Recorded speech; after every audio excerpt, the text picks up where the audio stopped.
नमस्ते बहनों, परिजात academy MP में आपका स्वागत है। कैसे हैं आप सब? उम्मीद करते हैं आप सब अच्छे होंगे और लगातार अपनी पढ़ाई कर रहे होंगे। आज हम देखेंगे महिला पर्यवेक्षक 2025 के लिए प्रबंधन टॉपिक से नेतृत्व वाले, जिससे आज की क्लास से आपके 8 नंबर पक्के हो जाएंगे। 40 सवालों के माध्यम से पूरा रिवीजन करा दिया जाएगा। अगर आप चैनल में पहली बार, चैनल को सब्सक्राइब कर लीजिए। वीडियो अच्छी लगी लाइक कीजिएगा और शेयर कीजिएगा अपने दोस्तों के साथ भी। परिजात एकेडमी एमपी टेलीग्राम चैनल से जुड़कर आप लोग इसकी पीडीएफ ले सकते हैं। चलिए शुरू करते हैं आज की वीडियो को।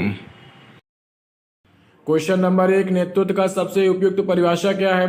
लोगों पर नियंत्रण रखना, लोगों को प्रेरित करना और उनके साथ प्रभावी रूप से काम करना, केवल संगठन का प्रबंधन करना, केवल लक्ष्यों को प्राप्त करना। नेतृत्व का सबसे उपयुक्त परिभाषा क्या है?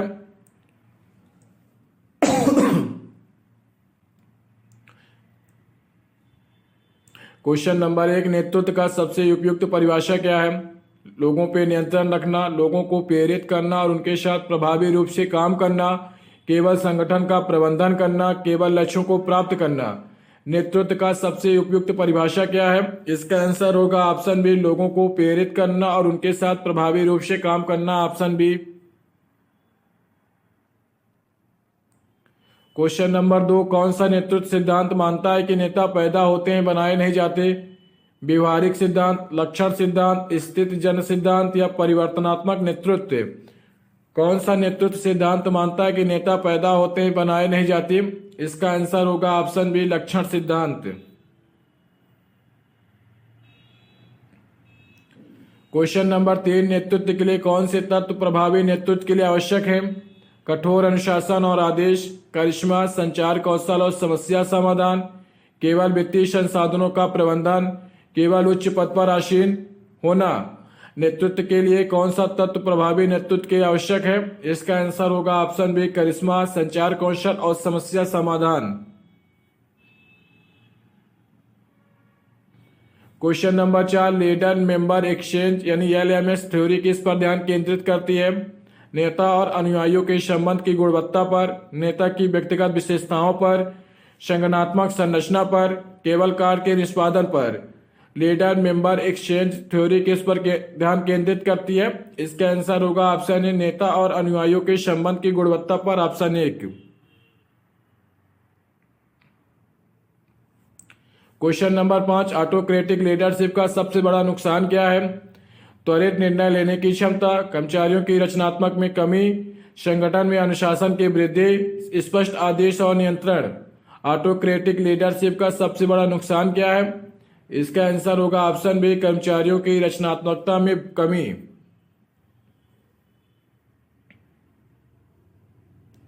क्वेश्चन नंबर 6, ट्रांसफॉर्मेशनल लीडरशिप में मुख्य रूप से क्या किया जाता है?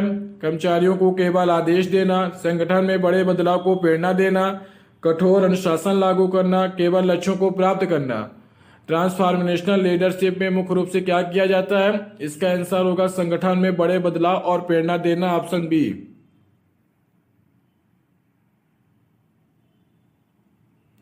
Question number 7, laissez faire leadership का प्रमुख नकारात्मक पहलू क्या है? कर्मचारियों की रचनात्मकता में वृद्धि, निर्णय लेने की प्रक्रिया में देरी, संगठनात्मक नियंत्रण में वृद्धि, आदेशों का पालन सुनिश्चित करना। लेसाइज फायर लीडरशिप का प्रमुख नकारात्मक पहलू क्या है? इसका आंसर होगा ऑप्शन बी, निर्णय लेने की प्रक्रिया में देरी।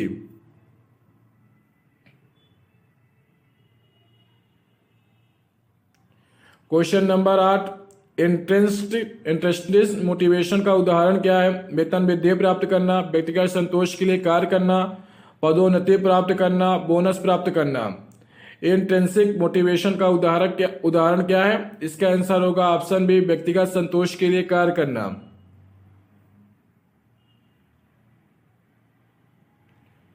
Question number 9, Maslow hierarchy of needs के अनुसार उच्चतम स्तर की आवश्यकता क्या है? सुरक्षा आवश्यकताएं, सामाजिक आवश्यकताएं, आत्म साक्षात्कार, शारीरिक आवश्यकताएं। मास्लो हायरार्की ऑफ नीड्स के अनुसार उच्चतम स्तर की आवश्यकता क्या होती है? इसका आंसर होगा ऑप्शन सी, आत्म साक्षात्कार। Question number 10, rational decision making model का प्रमुख तत्व क्या है? बिना सोचे समझे निर्णय लेना, डेटा और तथ्यों के आधार पर निर्णय लेना, केवल अनुभव के आधार पर निर्णय लेना, नेतृत्व की क्षमता बढ़ाना। रेशनल डिसीजन मेकिंग मॉडल का प्रमुख तत्व क्या है? इसका उत्तर होगा ऑप्शन बी, डेटा और तथ्यों के आधार पर निर्णय लेना, ऑप्शन बी।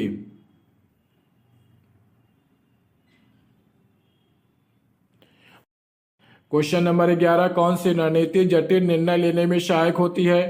स्वॉट एनालिसिस, केवल त्वरित निर्णय लेना, सिर्फ अनुभव पर भरोसा करना, कर्मचारियों से कोई परामर्श न करना। कौन सी रणनीति जटिल निर्णय लेने में सहायक होती है? इसका आंसर होगा ऑप्शन ए, स्वॉट एनालिसिस।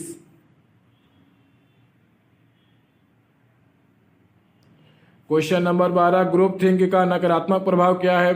टीम में रचनात्मकता बढ़ती है, गलत निर्णय लेने की संभावना बढ़ती है, टीम में अधिक सहयोग होता है, निर्णय लेने की प्रक्रिया तेज होती है। ग्रुप थिंक का नकारात्मक प्रभाव क्या है? इसका उत्तर होगा ऑप्शन बी, गलत निर्णय लेने की संभावना बढ़ती है।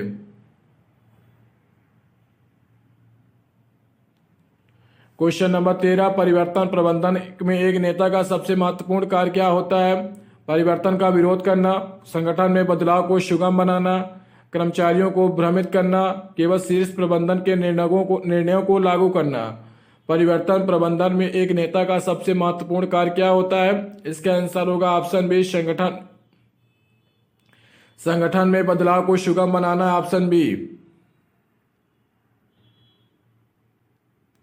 Question number 14, Kotter's 8 step change model में पहला कदम क्या होता है? बदलाव की तात्कालिकता बनाना, विजन विकसित करना, अल्पकालिक जीत हासिल करना, परिवर्तन को संस्थागत बनाना। कोटर्स 8 स्टेप चेंज मॉडल में पहला कदम क्या होता है? इसका उत्तर होगा ऑप्शन ए, बदलाव की तात्कालिकता बनाना, ऑप्शन ए।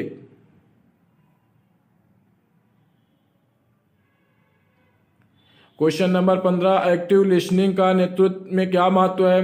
कर्मचारियों की चिंताओं को सही ढंग से समझना, कर्मचारियों पर नियंत्रण रखना, केवल औपचारिकता निभाना, संगठन में शक्ति का संतुलन बनाए रखना। एक्टिव लिसनिंग का नेतृत्व में क्या महत्व है? इसका उत्तर होगा ऑप्शन ए, कर्मचारियों की चिंताओं को सही ढंग से समझना, option A. Question number 16, feedback नेतृत्व में क्यों आवश्यक है? यह केवल औपचारिकता होती है, यह नेताओं की सुधार और विकास में मदद करता है, इससे कर्मचारी अधिक नियंत्रित महसूस करते हैं, इसका नेतृत्व पर कोई प्रभाव नहीं पड़ता।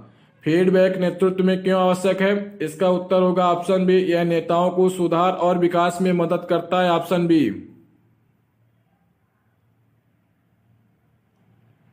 क्वेश्चन नंबर 17, नैतिक नेतृत्व में सबसे महत्वपूर्ण तत्व क्या है?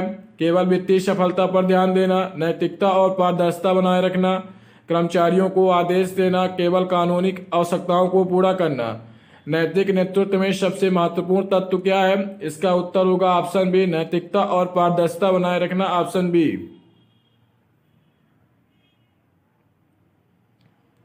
क्वेश्चन नंबर 18, कॉर्पोरेट गवर्नेंस का मुख्य उद्देश्य क्या है? शेयर धारकों के हितों की रक्षा करना, कर्मचारियों को नियंत्रित करना, केवल कानूनी औपचारिकताएं पूरी करना, केवल नेतृत्व की छवि सुधारना। कॉर्पोरेट गवर्नेंस का मुख्य उद्देश्य क्या है? इसका उत्तर होगा ऑप्शन ए, शेयर धारकों के हितों की रक्षा करना।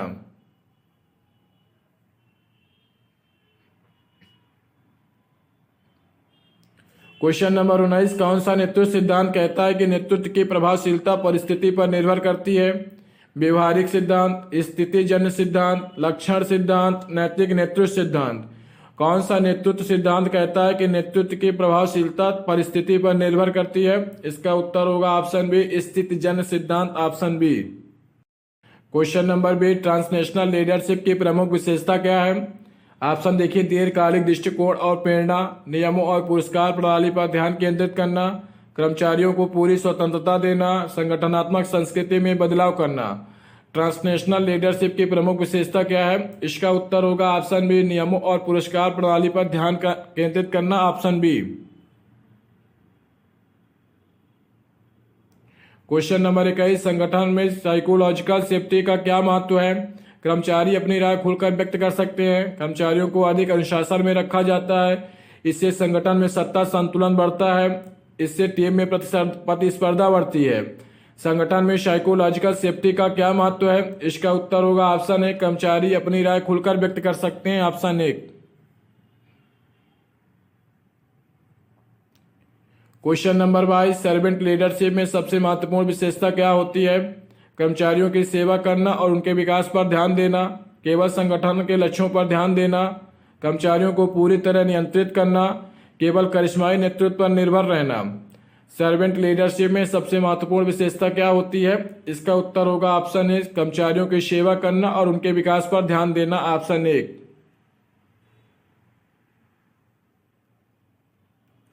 क्वेश्चन नंबर 23, कौन सा तत्व प्रभावी टीम वर्क के लिए सबसे महत्वपूर्ण है? सख्त अनुशासन, खुला संचार और पारदर्शिता, केवल व्यक्तिगत प्रदर्शन पर ध्यान देना, बिना किसी योजना के कार्य करना।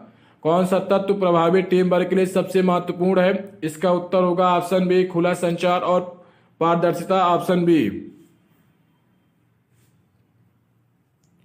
क्वेश्चन नंबर 24, कन्फ्लिक्ट रिसोल्यूशन में एक नेता को क्या करना चाहिए? टकराव के पूरी तरह अंदाज करना, निष्पक्ष समाधान निकालना, केवल एक पक्ष का समर्थन करना, कर्मचारियों को कठोर दंड देना। कन्फ्लिक्ट रिसोल्यूशन में एक नेता को क्या करना चाहिए? इसका उत्तर होगा ऑप्शन बी, निष्पक्ष समाधान निकालना चाहिए, ऑप्शन बी।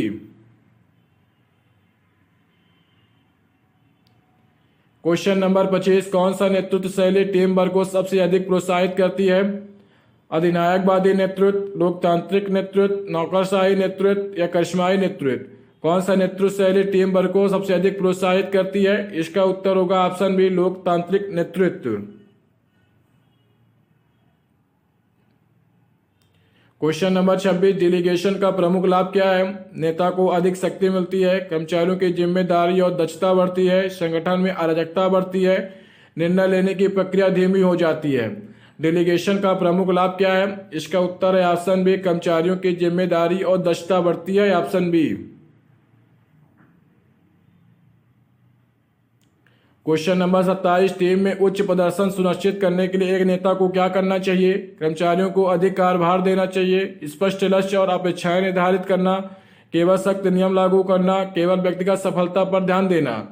टीम में उच्च प्रदर्शन सुनिश्चित करने के लिए एक नेता को क्या करना चाहिए? इसका उत्तर होगा ऑप्शन बी, स्पष्ट लक्ष्य और अपेक्षाएं निर्धारित करना, option B. Question number 28, innovative leadership में सबसे महत्वपूर्ण तत्व क्या है? नई सोच और रचनात्मकता को प्रोत्साहित करना, कर्मचारियों को केवल परंपरागत तरीके से काम करने के लिए बाध्य करना, केवल प्रबंधन के आदेशों का पालन करना, नेतृत्व में कोई बदलाव न करना। इनोवेटिव लीडरशिप में सबसे महत्वपूर्ण तत्व क्या है? इसका उत्तर होगा ऑप्शन ए, नई सोच और रचनात्मकता को प्रोत्साहित करना, ऑप्शन ए। कौन सा तत्व नवाचार को बढ़ावा देता है? केवल जोखिम से बचना, नए विचारों को अपनाने की संस्कृति बनाना, कर्मचारियों को स्वतंत्रता न देना, संगठन में केवल परंपरागत नियम लागू करना। कौन सा तत्व नवाचार को बढ़ावा देता है? इसका उत्तर होगा ऑप्शन बी, नए विचारों को अपनाने की संस्कृति बनाना, option B. Question number 23, disruptive innovation का अर्थ क्या है? केवल छोटे सुधार करना, उद्योगों को पूरी तरह से बदलने वाली नई तकनीकों को अपनाना, संगठन में अस्थिरता बढ़ाना, कर्मचारियों को प्रोत्साहित करना। डिसरप्टिव इनोवेशन का अर्थ क्या है? इसका उत्तर होगा ऑप्शन बी, उद्योगों को पूरी तरह से बदलने वाली नई तकनीकों को अपनाना, ऑप्शन बी। वीडियो अगर अच्छी लगे तो वीडियो को लाइक जरूर कर लीजिए, चैनल को सब्सक्राइब कर लीजिए प्रजाति अकेडमी एमपी को। चलिए शुरू करते हैं। क्वेश्चन नंबर 31, वैश्विक नेतृत्व का सबसे महत्वपूर्ण तत्व क्या है? अंतर्राष्ट्रीय बाजारों की समझ, केवल घरेलू रणनीतियों पर ध्यान केंद्रित करना, एक ही संस्कृति में काम करने की क्षमता, कर्मचारियों को सीमित करने की नीति अपनाना। ग्लोबल लीडरशिप यानी वैश्विक नेतृत्व का सबसे महत्वपूर्ण तत्व क्या है? इसका उत्तर होगा ऑप्शन ए, अंतर्राष्ट्रीय बाजारों की समझ। क्वेश्चन नंबर 32, एक वैश्विक नेता के लिए सबसे बड़ी चुनौती क्या होती है? सांस्कृतिक विविधता को समझना और समायोजित करना, केवल घरेलू संगठन पर ध्यान देना, कर्मचारियों को नियंत्रित करना, संगठन में परिवर्तन को रोकना। एक वैश्विक नेता के लिए सबसे बड़ी चुनौती क्या होती है? इसका उत्तर होगा ऑप्शन ए, सांस्कृतिक विविधता को समझना और संयोजित करना, option A. Question number 33, digital leadership का सबसे महत्वपूर्ण घटक क्या है? नई तकनीकी को अपनाना और नवाचार को बढ़ावा देना, केवल परंपरागत तरीकों से काम करना, डिजिटल तकनीकी को अपनाने से बचना, केवल मानव संसाधन पर ध्यान देना। डिजिटल लीडरशिप का सबसे महत्वपूर्ण घटक क्या है? इसका उत्तर होगा ऑप्शन ए, नई तकनीकों को अपनाना और नवाचार को बढ़ावा देना। क्वेश्चन नंबर 34, डिजिटल युग में सफल नेतृत्व के लिए कौन से कौशल आवश्यक हैं? डेटा विश्लेषण और रणनीतिक सोच, केवल पारंपरिक संचार कौशल, कर्मचारियों को तकनीकी से दूर रखना, केवल वित्तीय प्रबंधन। डिजिटल युग में सफल नेतृत्व के लिए कौन से कौशल आवश्यक है? इसका आंसर होगा ऑप्शन ए, डेटा विश्लेषण और रणनीतिक सोच। क्वेश्चन नंबर 35, आर्टिफिशियल इंटेलिजेंस नेतृत्व को कैसे प्रभावित कर सकता है? निर्णय लेने की प्रक्रिया को अधिक डेटा संचालित बनाना, संगठन में मानवीय पहलुओं को पूरी तरह खत्म करना, नेतृत्व की भूमिका को कम करना, कर्मचारियों के लिए अवसर घटाना। आर्टिफिशियल इंटेलिजेंस के नेतृत्व को कैसे प्रभावित कर सकता है? इसका आंसर होगा ऑप्शन ए, निर्णय लेने की प्रक्रिया को अधिक डेटा संचालित बनाना। क्वेश्चन नंबर 39, रणनीतिक नेतृत्व का मुख्य उद्देश्य क्या होता है? संगठन के दीर्घकालिक दृष्टि और प्रतिस्पर्धा लाभ सुनिश्चित करना, केवल अल्पकालिक लक्ष्य प्राप्त करना, कर्मचारियों को नियंत्रित करना, केवल वित्तीय संसाधनों का प्रबंधन करना। रणनीतिक नेतृत्व का मुख्य उद्देश्य क्या होता है? इसका उत्तर होगा ऑप्शन ए, संगठन के दीर्घकालिक दृष्टि और प्रतिस्पर्धक लाभ सुनिश्चित करना। Question number 40, blue ocean strategy का मुख्य उद्देश्य क्या है? प्रतिस्पर्धा को खत्म कर एक नया बाजार बनाना, मौजूदा प्रतिस्पर्धा को संघर्ष करना, पारंपरिक रणनीति पर ध्यान देना, केवल लागत में कटौती करना। ब्लू ओशियन स्ट्रेटजी का मुख्य उद्देश्य क्या है? 40 के आंसर आप लोग कमेंट बॉक्स में दीजिएगा कि 40 का उत्तर क्या होगा। ये थी आज की वीडियो को अच्छी लगी लाइक कीजिएगा और शेयर कीजिएगा अपने दोस्तों के पास भी। जो हमारी कुंभ सीरीज चल रही है जिसमें आपको 17 से 18 मिनट के अंदर रोज 100-120 क्वेश्चन कराए जाते हैं। अगर आप किसी भी टॉपिक का रिवीजन करना चाहते हैं तो कुंभ सीरीज को जरूर देखें, जिससे आपका 28 फरवरी तक हर टॉपिक का रिवीजन हो जाए। इसलिए कुंभ सीरीज रोज शाम को आती है, उस सीरीज को लगातार देखते रहें। अगर वीडियो अच्छी लगे लाइक कीजिएगा और शेयर कीजिएगा अपने दोस्तों के साथ भी। प्रज्ञात एकेडमी एमपी के टेलीग्राम चैनल से जुड़ सकती हैं, जहां आपको इसकी PDF दे दी जाएगी। चलिए मिलते हैं अगले वीडियो में, धन्यवाद।